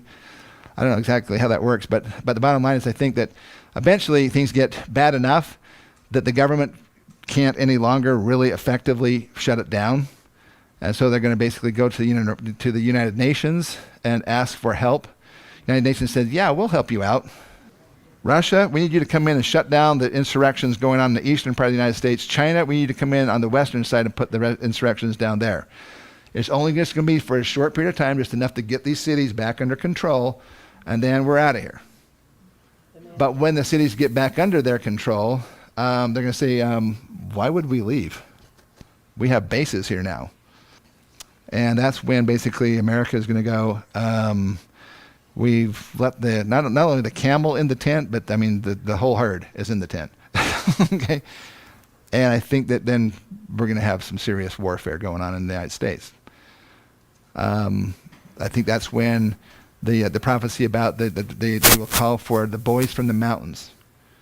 I said, bring us men who can talk with God, because we're not going to make it as a nation unless we have some superior intel, which basically is going to come from God. But I think eventually we end up driving them back out of our lands. It may not be the same. We may have different borders than we have now, but basically we do end up driving them out of our lands. I think that's basically going on right about this point in time. Because over in Israel, about the same time as America is being cleansed right here, Israel is beginning its 7 year of cleansing. So basically you have 3.5 years. This is what they call the time of tribulation, basically 1,290 days according to Daniel. There's a half hour of science in there, silence in there as well. It has the rise of the Antichrist, the little horn, that's talked about as well in Daniel. So Israel is now being attacked and so forth, but they're still hanging in there. But the United States basically, I believe that at this point in time, we kind of overcome to some extent the worst of it. And we're basically kind of still standing on our own because Israel has to have one ally for this last part here. And who's that ally going to be? The other promised land called America. The Battle of Armageddon will be between Gog and Magog, right? And the two promised lands. The two promised lands are going to be against the rest of the world. Israel and the United States are going to stand together to fight against every other nation on the earth. And so America is still standing at this point in time. Christ comes the first time at Adam on Diamond. It's the first fruits, basically, as talked about in the laws of Moses. So he comes here about this point in time. Just as America is finishing up its cleansing, basically, you have the 144,000. This is the 10 tribes returning. Now, I don't know if we have time to really go into the 10 tribe stuff. Where did the 10 tribes go? I mentioned that some of them went to Russia, some of them went to Europe, and then some of them went somewhere else. But when they return, big things happen, right? What happens when they return? It says the ice is going to flow down at their presence. It said their mountain will be cast up in the midst of the great deep. A highway will be cast up in the midst of the great deep, right? These are world, earth scale kinds of events happening. They're going to bring their prophets with them. If there's prophets someplace on the earth today, why don't we know about them? Because maybe they're not on this earth. Just saying. And there's a lot more to that than we have probably time to go into today. But basically, so then you have the 4 angels here, you have the 5th angel here, you have the 6th angel here, and the 7th angel here of Revelation. But this is all talking about this cleansing of the Jews. So at this point in time, the United States is basically still kind of hanging in there. Then you have the Great Tribulation or the Wrath, which is 1,260 days. There's a juxtaposition of 30 days. I'm not sure exactly what that is, but my kind of thought is that if you follow the Jewish calendar system, it's a lunar calendar system, and they have the barley crop, and every so many years they have to add a month onto their calendar to bring it into alignment with the solar calendar system. I think maybe there's one of those leap months that end up showing up in there that causes the difference in the 30 days. And you have the 2 witnesses. These are where the 2 prophets basically are in Jerusalem. They're causing all kinds of havoc with all the other people out there. They're causing famines and earthquakes and all kinds of stuff. These prophets are really giving them the what for. And then they finally succeed in killing these 2 prophets, right? In Jerusalem, they lay in the streets for 3.5 days. Then they are resurrected and caught up to heaven. And then the armies of Gog and Magog have now been in a siege against Jerusalem for how long? 7 years. Jerusalem has been under siege now for 7 years, but the worst of the siege has been this last 3.5 years, basically. And so then Christ then ends up coming down. He steps on the Mount of Olives. It splits in half. It opens up the eastern wall, the eastern gate, and all of a sudden the people come out because he basically just wipes out Gog and Magog. Just he says he basically rains down fire from heaven. I don't know, something like that sounds like, because their weapons are burning. Their weapons of war are burning for 7 years after this. And they're burying their dead for 7 months after this. After Christ gets through with Gog and Magog, it's going to be not good to be on the Gog and Magog side of the team. All right, and then basically, so this is the Armageddon. Now this is the abomination of desolation right here, where these 2 basically meet. This is the end of the American judgment and the end of the first 3.5 years of the Israel cleansing. And so this is basically, the abomination of desolation is when it ends. This 2,300 days before that, prior to that, there will be a altar, and there will begin the daily sacrifice again in Jerusalem. Okay, as I understand it. So what does that mean? It means they're going to actually start doing live sacrifices on a daily basis in Jerusalem, But how are they going to do this? Because Jerusalem is basically, you got the Dome of the Rock, right? And the Muslims aren't going to let them do that. But it turns out that this is the altar that the Jews already have built. This is a crane that has it's on a lowboy trailer, basically. They can pull it off of there with the crane, set it down, and offer sacrifices in about 20 or 30 minutes. So it's all ready to go. They just have to have the okay to do it. This is the Dome of the Rock, and they're not doing it at the Dome of the Rock. Why are they not doing it at the Dome of the Rock here? Whoop, there we go. There's that one. And there's the Dome of the Rock here. They're doing that because that's not where the original things were doing. It was done in the city of David. Where's the city of David? This is a sign I took there when I was there a couple of years ago. This is the City of David National Park. This is an archaeological dig that they're doing on the City of David right now. Well, a couple of years ago, they may be wrapping it up by now, but anyway, this is some of the walls of this ancient City of David area. Right here. And and how do we know that this is maybe the right place and that the Dome of the Rock, maybe the Muslims got it wrong? Because of Hezekiah's tunnel. Hezekiah's tunnel was what brought the water to the temple, and the water doesn't go underneath the Dome of the Rock. It does go under the City of David. And so they built their stuff, they built their mausoleum in the wrong place. And now all I got to do is just have the place where they can pull that truck up, boom, take the big crane, set down the thing, and they can start the daily sacrifice. But they still have to get the permission from the Israeli government. They already applied twice in the last 2 years. Usually they just are dismissed out of hand. Last year, they actually were seriously considered, apparently. That's what I understand. Okay? All right. And to finish this up, it came to pass that he rent his coat, he took a piece thereon, and he wrote upon it in memory of our God, our religion, and our freedom, and our peace, our wives and our children, he fastened upon the end of a pole. And you can actually read that right there on that thing. Okay? It came to pass that when he had poured out his soul to God, he named all the land which was south, the land of desolation, yea, and find all the land both on the north and the south, a land of liberty and a chosen land. Moroni said unto them, behold, we are a remnant of the seed of Jacob. We are a remnant of the seed of Joseph, whose coat was rent by his brethren into many pieces. Yea, now behold, let us remember to keep the commandments of God. Even Captain Moroni realizes what we got to do to remain free people on this land. Behold, whosoever shall maintain this title upon the land, let them come forth in the strength of the Lord, and enter into a covenant that they will maintain their rights and their religion, that the Lord God may bless them. There is a national covenant, but brothers and sisters, there's also a personal covenant. So you have to ask yourself, have you made the personal covenant to do this? To maintain our rights and our religion. Behold, this is a choice land. Whatsoever nation shall be possessed of it shall be free from bondage and from captivity and from all other nations under heaven, if they but serve the God of the land, who is Jesus Christ, who hath been manifested by things which we have written. And the final thing, if my people, which are called by my name, who are those people? Who are the people called by his name? Could be Christians. I think it's us. I think it's members of the Church of Jesus Christ of Latter-day Saints. It basically says, if we will humble ourselves and pray and seek his face and turn from our wicked ways, it says, then I will hear from heaven and will forgive their sin and will heal their land.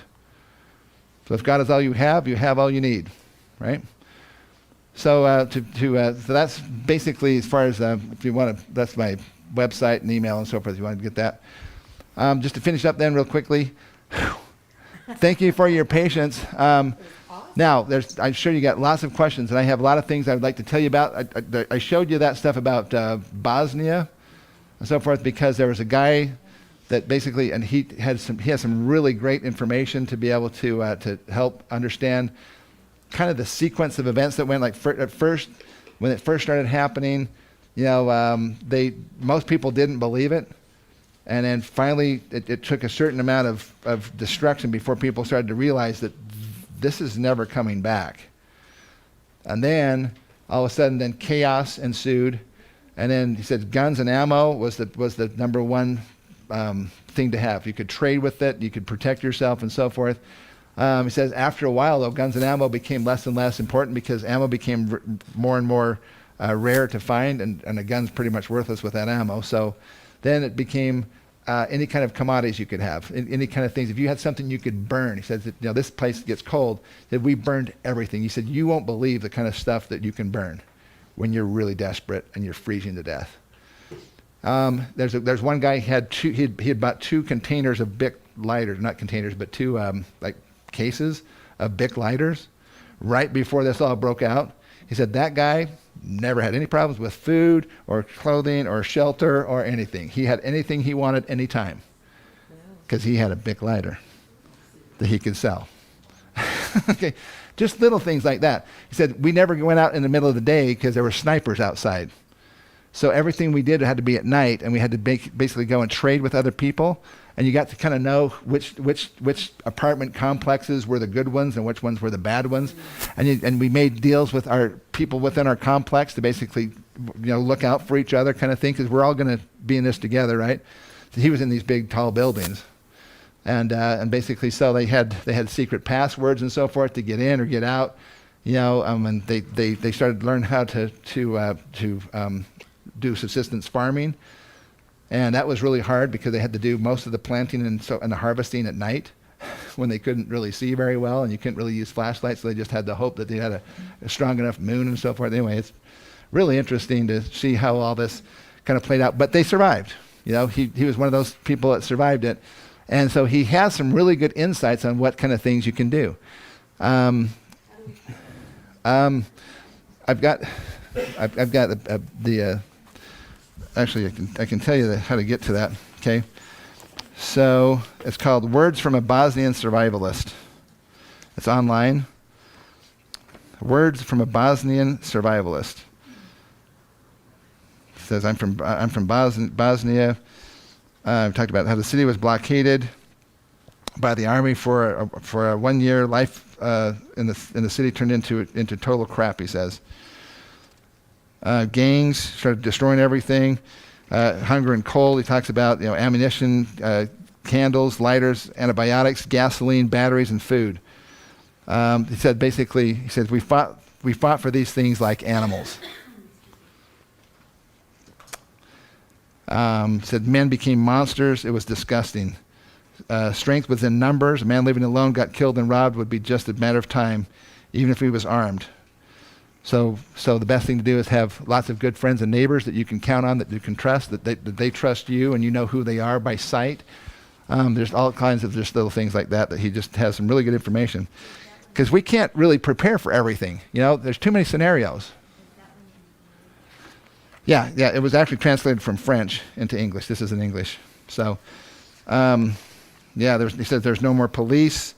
Removed all the doors, the window frames, abandoned houses. We ripped up floors. We burned the furniture, whatever we could get, whatever we could burn, and so forth. He talks about having weapons and so many rounds of each for the ammo and so forth. I'm just afraid that members of the church are going to think that our safety and security is based on our armaments. Brothers and sisters, if you're counting on your guns to save you, you're thinking about it completely wrong. In fact, I've told people before. I said I'm all about gun control, okay? Meaning that you better be able to control your gun. You should be able to hit what you're shooting at, But I say that kind of tongue in cheek because the bottom line is I hope to never have to take someone's life. And if people come to me and they're looking for food. And people talk about the call out. A lot of people talk about this call out and so forth. I think that the call out, my personal feeling is probably going to be more of a personal matter than it is a coming down from the church headquarters matter. The reason why I think that is because I think the church legally would have major issues if all of a sudden they said, okay, everybody leave your homes in the safety of your homes and go up in the mountains where you're not prepared and wait till the first winter storm. And how many people are going to die then and so forth. I mean, I don't see that happen. I think our strength actually here in Utah and in Idaho and some places in Arizona would be actually to stay in our homes with our ward members and our stake members and the people that we know and we can trust. And basically, and then when outsiders come in, like I had a business one time with a soup company, basically High Country Gourmet, and we were doing some taste testing and so forth on food storage stuff in Sacramento, California. I remember as clear as day, there's about 5 guys that came in with cowboy hats and stuff on. And we asked them if they wanted to try some food. And they said, no, not really. And I said, well, would you like to have some food for a rainy day? And the guy says, one of the main guys said, not really. And I said, well, do you mind me asking why you wouldn't want to have food for a rainy day? He says, well, because we're only a tank and a half of gas away from Utah. I said, well, okay, so what's in Utah? I said, well, Mormons got food, we got guns. Real simple. I said, well, you think the Mormons don't have guns? He says, well, they have some, but they don't have as many as we do. He says, if just 10% of us, he had a point. He said, if just 10% of us, now this was back when LA had about 12 million people in it, 10% of us can get 1.5 tanks of gas.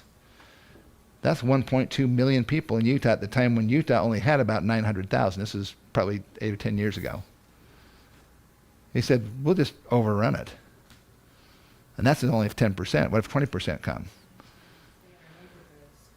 I think it's best for you to follow what Lord wants you to do. So if the Lord's telling you that you need to go somewhere else, then I'd probably do it. I think the mountains is a very bad place to be in a Utah winter. Yes. But they would never be that coordinated in that big of groups. I mean, like, I agree. It'd be hard, I yeah. recently just bought a gun, but I've always believed myself personally, like, yeah.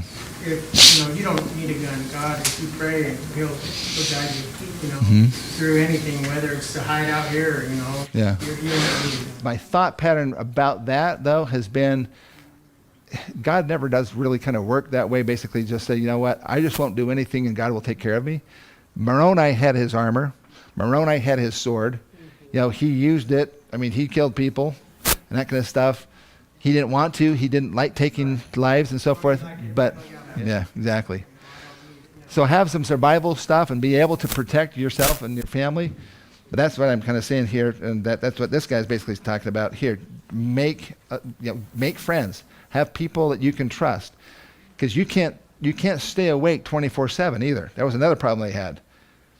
Trying to stay awake and trying to keep everything secure. They were dying just from lack of sleep. And you have to have your sleep, so you've got to have somebody who can guard things while you're trying to get some rest. So he said it just worked out a lot better if you basically made some friends. You shared, you shared your stuff. I mean, you don't have to have 50 different lighters. You just have a couple of lighters, right? For example. Okay. So he had some really just good stuff there. I had a whole bunch of scriptures here. Love to share with you, but there's just not going to be enough time because we really got to wrap this up, right? Okay. I've been way too long. Okay. But I'm just saying, just some of the areas there. We can know if it's coming. I should get this to Colette. Maybe you can kind of get it up to the group, okay? Yeah. These are just basically scriptures, but they, talking about we can know if it's coming. A lot of people point to, well, it says, that we won't know the day or the hour. It doesn't say anything about the week or the month of the year, okay? In fact, it specifically says that if you're looking for it, you won't be caught like a thief in the night. So if you're looking for the signs, it's not going to be a surprise to you. It will be a surprise to pretty much everyone else because it's going to happen fast when it starts to happen. Do you have a timeline somewhere that well, it wouldn't look like you had 2034 or 35. Yeah, okay, that's one of the things. I probably should go back to this one right here. Yeah, and actually he's going to be actually pretty active. As I understand it, during this whole time frame, after this time frame, he's going to be pretty active because basically he's got all the keys. Because at Adam on Diamond, all the keys of the priesthood are going to be basically handed back to him and back to the Ancient of Days. And the Ancient of Days is Adam, and he's going to give it back to who? And say, welcome Christ back to the earth. He's going to be basically here. What do you think at the end of this? Well, the first year you're saying is 2024, the cross. So this would be about 7 years after that. That's about 2031 approximately. And then this is going to be now again. Now also the other thing is there's a Gregorian calendar system which we're all talking about, but then there's also the Hebrew calendar system. So this actually may work out to be the end of 2033 or the beginning of 2034. Mm-hmm. I think the 2034 thing personally. Okay, this is total speculation, but it's just my thought process here going on. Why 2034? How long did Christ live? 34. What was his lifespan? 33, but in the Book of Mormon it says it was 34. because it went to the next year. It says that in the Book of Mormon specifically, it says that the destruction began on the 34th year, on the first day, on the first month, on the fourth day of the month, there arose a great storm. That's when it happened. It was 34 years and 4 days. Okay? If that's the case, then I think it's just absolutely beautiful that when God set up this whole world, and he did it in these 1,000-year increments, right? So you have the first 1,000 years, the second 1,000 years, the third 1,000 years, and so forth. But in the last one, he throws it kind of all off by adding in 34 years. Why would he do that? And I think the reason is because he's memorializing forever and ever, throughout all of humankind, the life, the precious life of his Son. That 34 years that Christ lived, the only perfect being that ever existed on this earth, will forever be memorialized in our history throughout all eternity by having that 34-year little juxtaposition, basically, or that always ingrained in this earth's history. So when we get on the other side and so forth, there will always be that 34 years. Well, what did that stand for? Well, I'll tell you. There was one of us who stood for all the rest of us and took our beatings for us and took our sins upon him, and we want to memorialize his life forever. So that's just my personal thought. 50-year time capsule, the letter he put in there says in 2033 Christ will be on the earth. Yeah. Well, he'll be on the earth before then, probably too. I know he will, but I mean, as far as his triumphant. You'll have seen his face. Yeah. In that letter. 3 and 4 is 7, which is the number of completeness. What's that? 3 and 4. Yeah. 34. 34, 7, yeah. Yeah, but again, I think it's probably going to be in the spring of the year. Now, there's a whole lot of other signs, though, that we haven't even begun to talk about, but we can do that another time. I'll just tell you what they are in the thing. You can read them for yourself, okay? Oh, okay. These are they're under headlines, so we can know if it's coming. There's a whole bunch of scriptures that talk about that. Let me see here. Have these, or is that yours? Yeah, you can have this one here. Okay. Yeah. And I'll send you the Word document so you can actually just do that. But then that talks about the sun, the moon, and the stars, and that happening. A hailstorm. By the way, hailstorm is going to be when? It's going to destroy the crops of the earth. When do you have crops on the earth? In the summer. In the fall. In the fall. Yeah, in the fall. For harvest, though. Yep, okay. The hailstones are talked about as being the weight of a talent. Which is about 70 pounds. About 75 pounds, yep, exactly. So it's a lot, okay. That doesn't sound like an ice hailstorm. That sounds more like a meteorite shower. Yeah. Okay. It seems like it's a lot bigger than that. But a 75-pound rock coming down out of above is going to, I mean, you can imagine the damage. There's no roofs that are going to withstand that. It just pulverized the roofs. The first angel sounded, there was hail and fire mingled with blood. So hail and fire, I think that's an interesting combination between the two, because hail is usually cold, right? But then fire is hot.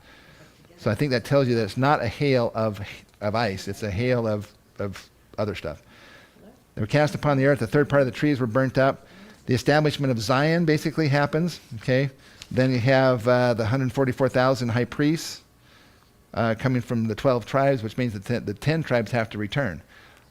Personally, I don't think that they're here on the earth. Personally, I think that there's, okay. They're probably up in Enoch, city of I'm not sure if we should record this part. Yeah, we can record whatever. Okay, it is what it is. Apparently, Orson Pratt made the claim that he heard from Joseph Smith, so this is second and third hand knowledge here, so take it with a grain of salt, that the earth today is approximately 1/4 of its original size. When it talks about the 4 quarters of the earth, it's literally meaning quarters of the earth. Well, okay. Enoch rose and Salem rose. So you have the city of Enoch, you have the city of Salem, and the 10 tribes, and the earth as it is today. Pangea, if you ever look at Pangea and you put it all together, okay, it does actually kind of fit. The problem is, if Pangea ever did actually happen, the earth would wobble so violently because if all this mass is on one side of the earth would be going, whoa. Well, that doesn't match up with 2024. There's a 2-year weird window there. Why? And I thought, well, God doesn't do anything by accident. So why is there this 2-year juxtaposition? And I was concentrating and thinking about that and so forth. And basically, I finally realized, oh my gosh, well, maybe it's because we're talking about 2 different covenants. The covenant on America is a national covenant. That's everything from the 9/11 to the stock market crash. That all deals with the United States of America. But when things happen in the stars, when it happens with the planets and the moons and the blood moons and so forth, that is a global covenant. It's a different covenant, so it's on a different time frame, which explains the juxtaposition of those 2 happening. And so I couldn't figure that out, but then once I realized that the global covenant basically supersedes the national covenant, really, when it comes down to that, then once the national covenant is over, which is basically the sign happens at 2022. So I'm still kind of trying to concentrate, what would be a really good sign that God could use that would cause everybody to know that the swept off the land part is about to happen. I don't know what it is. Yeah. Well, but bottom line is something's going to be a big enough sign that we'll all know it.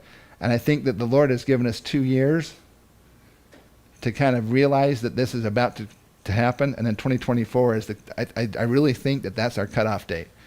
I think if you're not good to meet your Maker and to be prepared to save yourselves with your food and so forth as much as you can, if you're not prepared spiritually to be able to follow God no matter what He says to do, then you're going to be in trouble.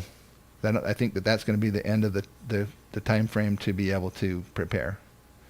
And this goes along with like David Warwick and lots of other people. They've also played a major role in some of this information I've been sharing with you. So you have the 3.5 year periods. Then you have the Christ triumphal return to Jerusalem. Then you have the earth's convulsions. Actually, this period of time right through here is going to be probably some of the most convulsive times ever on the earth. Okay. That has to do with when these angels trump, when they sound, that's when all these kind of weird things happen, like the wormwood and all that kind of stuff. Sun darken, moon turn to blood, stars fall, scriptures. Then you have no rainbow that particular year, right? You know about that? Yeah. Okay. The world will recognize it as a planet or a comet. Okay, I just got to read that one to you. This is from Joseph Smith, Matthew. It says, there will be wars and rumors of wars, signs in the heavens above and on the earth beneath.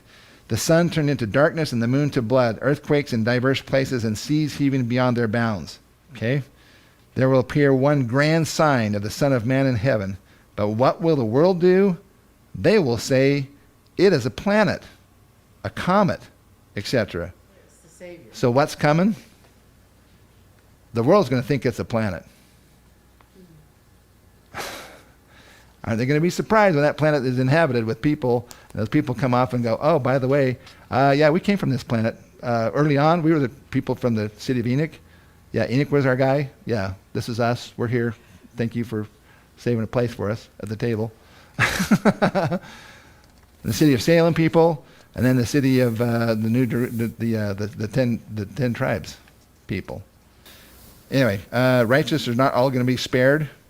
I've talked to a lot of members of the church as well. As long as I'm righteous, I'm going to be just fine. No. Joseph Smith said, it is a false idea that the saints will escape all the judgments while the wicked suffer. For all flesh is subject to suffer, and the righteous shall hardly escape. See Doctrine and Covenants 63:34. Still many of the saints will escape, for the just shall live by faith. Yet many of the righteous shall fall a prey to disease, to pestilence, etc., by reason of the weakness of the flesh, and yet be saved in the kingdom of God.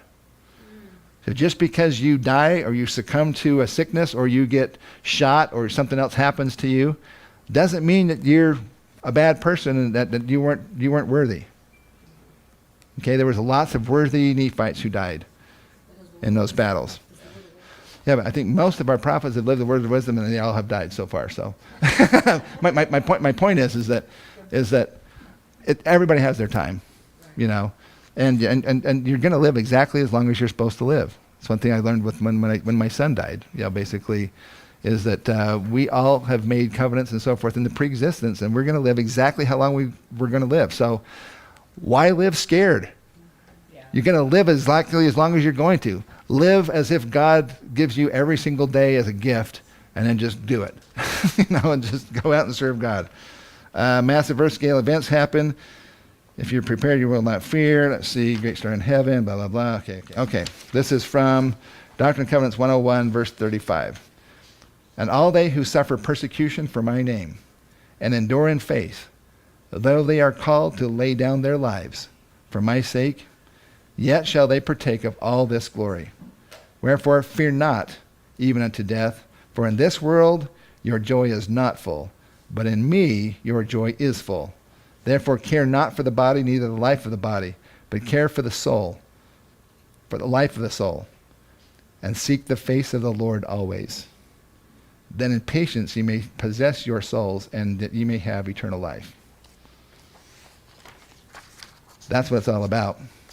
So don't worry so much about saving yourself. It's not about saving yourself. It's about saving other people. And it's not about saving them physically. It's about saving them spiritually. That's what we need to be focused on. That's what we need to be really working on. And I want to thank you for taking what time is it now? 2 o'clock or something? 1:34. Okay. 1:40. Okay. Well, it's I think it's better than last time. I don't know. We're doing about 2 or 3. I don't know. Whatever. Okay. My recording's for almost 4 hours. So. Okay. Thank you. Anyway, thanks for the opportunity.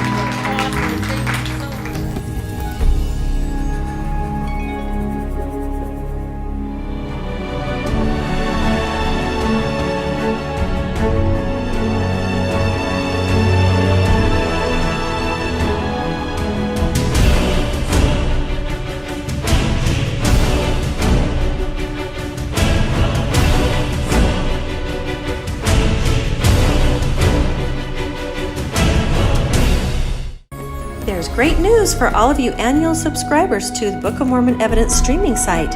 You receive $15 discount on our upcoming virtual conference starting April 9th. And everyone that registers gets a free Hebrew in the Heartland 2-hour bonus presentation by Ron Meldrum. Watch online anytime, anywhere, on any electronic device. And thank you to all of you for listening and watching so we can keep creating new exciting content that uplifts, educates, and inspires.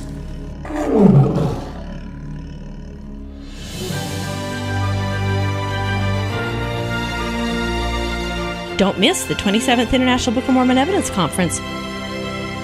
Virtual tickets on sale at bookofmormonevidencestreaming.com. Viewing begins April 9th. Hi, I'm Rod Meldrum, and I want to welcome you to the 27th International Book of Mormon Evidence Conference, and it's also part of the Firm Foundation Expo. Folks, if you have been watching this research and seen this unfold over the last number of years, last year, as you know, in April, we had to go virtual. Virtual actually has turned out to be a pretty good way to do a conference because it allows you to have full access to everything. In these previous conferences, we've had 5 or 6 speakers at the same time, and if you didn't go to the one that you wanted, or if you couldn't get into the one that you wanted, then you weren't able to see that. We've eliminated that. We can see every single speaker, stop and take care of other things if you want to, and resume again when you want to, all in the streaming video site. So I want to encourage you to come and join us for our 3rd virtual expo. This is going to be in the 27th International Book of Mormon Evidence Conference. We have some amazing speakers coming up for you, incredible new research. I know Wayne May and many others have gotten a lot of new things that they're going to be sharing with you. So if you'd like to join us, and also you'll have access to most of all our previous conferences and all the talks and the presentations that have been done there.